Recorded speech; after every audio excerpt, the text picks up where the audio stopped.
Bonjour tout le monde, c'est Monsieur 2X. Donc dans cette vidéo, nous allons calculer des domaines de définition et des dérivés de fonctions logarithmiques népériennes. Alors, je mets donc en rappel les formules que l'on va utiliser pour calculer les dérivés et analyser le domaine. Donc analysons la fonction f de x affichée à l'écran. Donc c'est donc une fonction qui est logarithmique, qui est ln, et on sait que à cette fonction, à ce type de fonction, il y a une condition d'existence qui est associée. Il faut que l'argument du ln soit strictement positif. Donc ici, l'argument c'est x carré moins 5x moins 6. Et donc c'est cette expression-là qui doit être strictement positive. Alors, qu'est-ce qu'on doit résoudre maintenant? Donc on doit résoudre une inéquation du second degré. Et donc on sait que cette inéquation, on doit la résoudre via un tableau de signes. Pour faire un tableau de signes, on a besoin des éléments annulateurs de l'expression. Donc ici, vu que c'est du deuxième degré, on va utiliser naturellement la technique du discriminant. Donc le delta, je vous laisse calculer, il vaut 49, et les deux éléments annulateurs associés valent moins 1 et 6. On est capable de dresser le tableau de signes. Donc moins 1 et 6 sont placés par ordre croissant. On analyse le signe, on se rappelle de la règle, partout le signe du coefficient A. Donc le A est de signe positif, donc partout, sauf entre les zéros. C'est pour ça qu'on a les signes dans cet ordre-là. Maintenant, que peut-on accepter? On peut accepter que le signe positif. Ici, l'inéquation nous impose un strictement plus grand que 0, donc on ne peut accepter que les parties où on est dans le positif. Et donc par conséquent, et en se rappelant que le domaine de définition s'écrit sur base de la première ligne du tableau de signes, dans ce cas-là, eh bien, le domaine de définition de ln de x carré moins 5x moins 6, eh bien, c'est tout ce que c'est l'ensemble des nombres qui sont strictement inférieurs à moins 1 et strictement supérieurs à 6. Allons-y pour le calcul du domaine. Donc, je vais le faire sur base des deux notations. Alors moi, personnellement, en tant que professeur, j'utilise la notation d sur dx. Je trouve qu'elle a beaucoup plus de sens et que ça fait beaucoup plus de liens avec le cours de calcul intégral, par exemple, ou le cours de physique, où là aussi, ça a beaucoup plus de sens, je pense, enfin, je trouve, d'utiliser la notation d sur dx. Mais de nouveau, mes collègues seront d'accord avec moi, c'est un débat qui date déjà de ce temps-là, qui date du temps de Newton. Laquelle est la meilleure? Chacun a sa préférence. Donc, il faut remarquer que la fonction ln de x carré moins 5x moins 6, c'est une fonction qui est composée. Elle est composée de deux fonctions.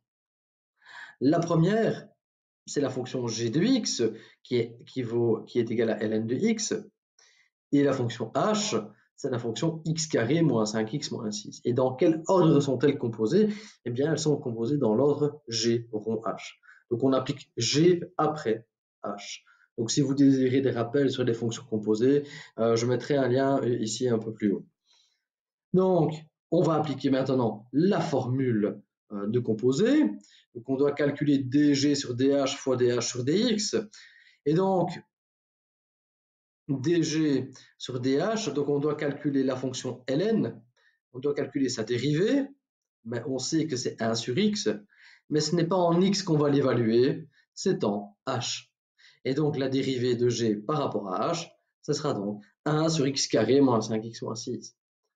Et la fonction h dérivée, eh bien, c'est une simple dérivée de fonction puissance, et on sait déjà maintenant depuis l'année passée que la dérivée de cette fonction-là, eh bien, ça va nous donner 2x moins 5. Si j'utilise la notation prime, eh bien, on va devoir appliquer la formule ici.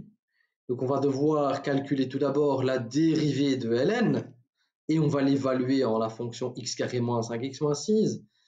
Et ensuite, on doit encore multiplier par la dérivée de x carré moins 5x moins 6. Et de nouveau, ça va nous donner la réponse obtenue ici précédemment. Allons-y pour un deuxième exemple. Comme vous pouvez le constater, on aura besoin de la dérivée d'une fonction quotient. Donc on va analyser cette fonction-ci. Alors faites bien attention, donc il va y avoir plusieurs conditions d'existence. Donc la première, elle est due à l'expression fractionnaire. Et lorsque vous avez une telle expression fractionnaire, analysez bien et le numérateur et le dénominateur, afin de remarquer si oui ou non il n'y a pas des fonctions particulières. Comme ici, oui, il y a une fonction particulière, il y a le ln de x carré. Et on sait de nouveau qu'il y a une condition d'existence associée à cette fonction. Et qui est d'ailleurs que x carré soit strictement positif. Et la seconde, qui est donc associée à l'expression vraiment fractionnaire, eh bien, il faut que x-1 soit différent de 0. Alors maintenant, on va analyser réanalyser la première condition. Il faut se poser la question, quand est-ce que x carré est strictement positif? Eh bien, x carré sera strictement positif uniquement lorsque x est différent de 0. Si x est négatif mais que je le mets au carré, il redevient positif. Et donc la première condition se ramène au fait que x soit strictement différent de 0. Enfin, strictement différent de 0, simplement différent de 0. Et donc la seconde stipulera que x soit différent de 1. Alors, maintenant, il faut combiner ces deux écritures. Et donc, le domaine de définition, comment va-t-on l'écrire? Eh bien, ce sera donc tous les réels, sauf 0 et sauf 1. Alors, j'aurais pu écrire 0 ici, et on se rappelle qu'en mathématiques, on essaie d'écrire la notation la plus condensée possible. Alors ici, je tiens à vous signaler de quand même faire attention, une petite remarque quand même. Je pense peut-être que certains élèves seraient tentés d'utiliser la formule de la puissance pour faire redescendre le 2, mais faites bien attention à cela. Alors pourquoi? C'est vrai que algébriquement, d'un point de vue formule, ce n'est pas faux en soi, mais ici on analyse des fonctions, et donc il faut s'assurer que la fonction que vous obtenez soit égale, soit équivalente en quelque sorte à la première fonction qui est définie. Donc, n'oubliez pas que lorsque vous analysez le domaine de définition d'une fonction, il faut vous baser sur l'écriture qu'on vous donne et pas la manipuler, pas effectuer, donc comme ici, comme certains seraient tentés d'appliquer la formule du ln d'une puissance. Parce qu'en fait, vous allez donc changer l'expression analytique et donc vous risquez de changer les propriétés de la fonction. Et en effet, imaginez que vous appliquez la fonction puissance, vous avez 2 ln de x. C'est quoi alors la condition d'existence associée à cette fonction-là? C'est le fait que x soit strictement plus grand que 0. Et là, vous remarquez ici qu'à ce moment-là, si vous changez cette condition, x strictement plus grand que 0, vous changez le domaine de définition aussi. Parce que là, à ce moment-là, ce ne sera plus tous les réels non nuls sauf 1, mais ce sera plutôt tous les réels positif non nul sauf 1. Donc faites bien attention, lorsque vous calculez les domaines de définition, vous devez vous baser uniquement sur l'expression qui vous est donnée. Alors, après cette parenthèse, on va calculer les dérivées. Donc ici, nous sommes dans une fonction qui est quotient. Maintenant, vous pouvez, si vous le désirez, vous simplifier la vie, appliquer la formule du ln. Maintenant, vous pouvez. Avant, vous ne pouvez pas. Ici, maintenant, oui. Pourquoi? Parce que ça va nous simplifier le calcul de la dérivée.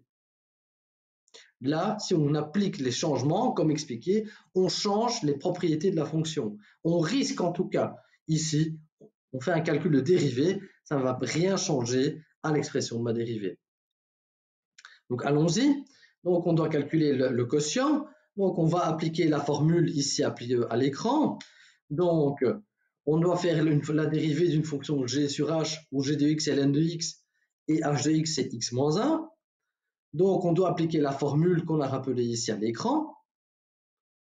Alors la dérivée de la fonction g, donc de ln de x, c'est 1 sur x, point x moins 1. Et la dérivée de h de x, eh bien c'est x moins 1, donc c'est 1. Donc, on doit faire uniquement moins ln de x, divisé par x moins 1 au carré. Alors, ce qu'on va faire, c'est qu'on va en fait mettre le numérateur sous le même dénominateur. Donc, on voit qu'on a 1 sur x. Donc, ici, je vais multiplier par x et ainsi, je peux tout mettre sous la même barre de fraction. Et ensuite, j'ai une fraction divisée par une expression. Et on sait que les deux expressions vont simplement se multiplier, vont être multipliées. Et donc, voici la fonction dérivée de la fonction f de x.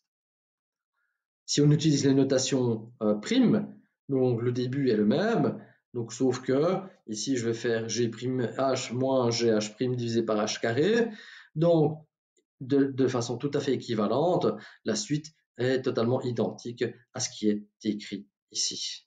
C'est pour ça que je me permets d'aller vite. Et donc voilà, j'espère que cette vidéo va vous aider à comprendre comment calculer les domaines de définition de fonctions log, en tout cas ici de ln, et de comment calculer certaines dérivées. N'hésitez pas à liker la vidéo, partagez-la si vous estimez qu'elle peut aider quelqu'un. Si vous avez des questions, mettez-les en commentaire. Et sinon, je vous souhaite une bonne journée. Au revoir.